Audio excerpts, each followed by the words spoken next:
Ballin' since I was a jit. Right before Oakland and filming the skits, I had to go to get rich.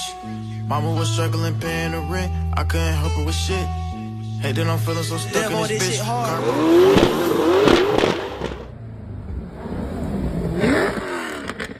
Behind me is the 2024 Corvette C8 Stingray. This car has a 6.2-liter V8 making 495 horsepower, a 0-60 time of 2.8 seconds, and unfortunately because it's convertible, you can't actually see the engine. On the inside you get these red sport bucket seats, one of the thinnest air vents ever put inside a car, all your AC controls down here, wireless Apple. This beauty sounds amazing. And check out this exhaust.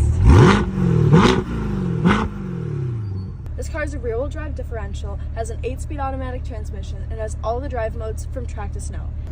This interior was made with the driver in mind, with all the buttons facing towards the left side of the car, having Apple CarPlay and Android Auto, and it has a rear-view mirror camera. This car has a frunk and a trunk. As you can see, this car has a lot of frunk space.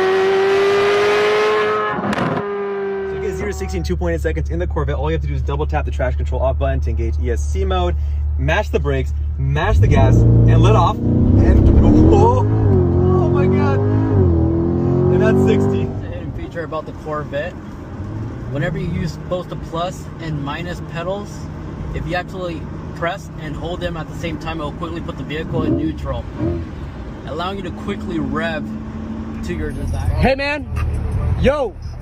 What do you do for a living? What do you do for a living? I have my own ATM business, bro. ATM, and I trade stocks too. Okay, nice car, man. No, thank you, bro. I appreciate it. Follow me on IG. I love Dom. 2 B's in love. Cool.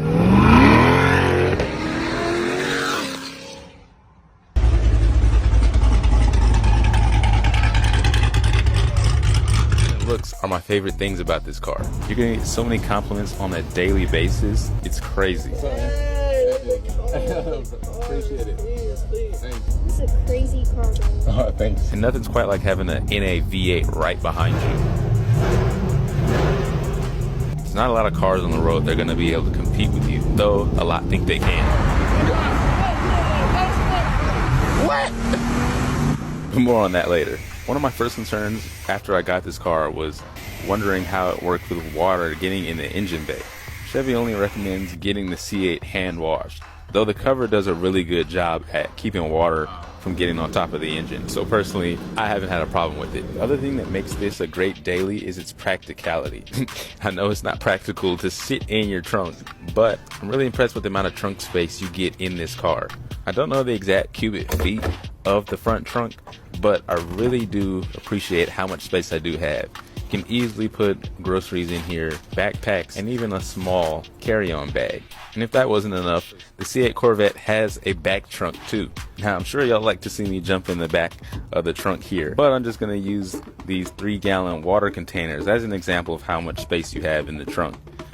And let's say you wanted to bring more water than that, you can still fit up to 2 of these, and probably 3 if I put it in there sideways in the front trunk. Now with the front trunk is that you kind of have to press hard on it to close, but they updated that with the 2023 model. In the back, since I have the hard top version, this is where you'll be placing the roof when you want to go convertible mode. It can be kind of finicky at first, but once you get the hang of it, it really doesn't take long to do. It's a pretty simple, straightforward process. I will note though that you do lose a lot of space when you have the top back here. That's not gonna work. Make sure your front's empty when you're doing this. Putting the top back on is pretty easy as well. Both taking it on and off generally only takes me 1 minute at maximum. Now let's also talk about the interior. It looks and feels amazing. It feels like a rocket ship the way you're separated from the passenger seat. And I'm 6'2", and I have plenty of space when I sit down in here. I actually don't even have the seat all the way back when I sit down in here, and there's still a bunch of space. Inside, you do get 2 cup holders as well as a spot to put your phone. Now, if you get the 2LT option, that becomes a phone charger, so you can put your phone there to charge instead of plugging it in. In this area, in the middle console, you have a little bit of space in there, not too much. And then last but not least, the dope view of the engine you get from the inside of the car. For a car that's this low to the ground, you get a surprising amount of clearance over the front and back bumper. Not only that, but for something that's meant for the track, it's surprisingly comfortable to drive in. A 30-minute drive won't be a problem at all, and you can have some fun too. This car gets a lot of shit online. Is that a base? Which is why a lot of people think they can race you. This Challenger driver was messing with me and found out the hard way. What? Bye. 12 seconds later. You shifted wrong, huh? Uh-huh. But that's just the internet. In real life, this car gets a ton of positivity. Another positive about the car too is the visibility you get driving out this thing. Since I have the base model, I don't get that camera that comes up on my rear view mirror, so the visibility is kind of cramped. But the pro of a mid-engine vehicle is visibility from the front is typically really great. The rear view mirrors are a little small, but they still get the job done. And since the windows are so big, I can look out my window to see if anyone's behind me. But unfortunately on this side there's a really big blind spot right there. The 2LT trim of the C8 will give you blind spot warnings in your rear view mirrors. The other thing unique about the Corvette being a mid-engine car is the fuel economy. There's a 4-cylinder mode which can be engaged when you cruise at a speed. Now obviously when you give it throttle it's gonna go back to V8, but if I'm driving modestly on the freeway I can easily get 26 miles to the gallon. I typically don't like letting my tank get any lower than a quarter tank. I only need to fill up every 10 to 14 days, but it really just depends on how I drive.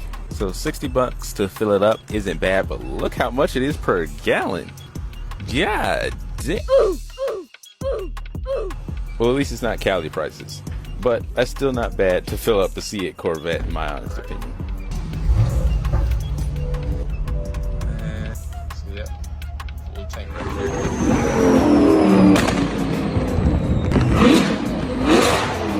16.8 seconds.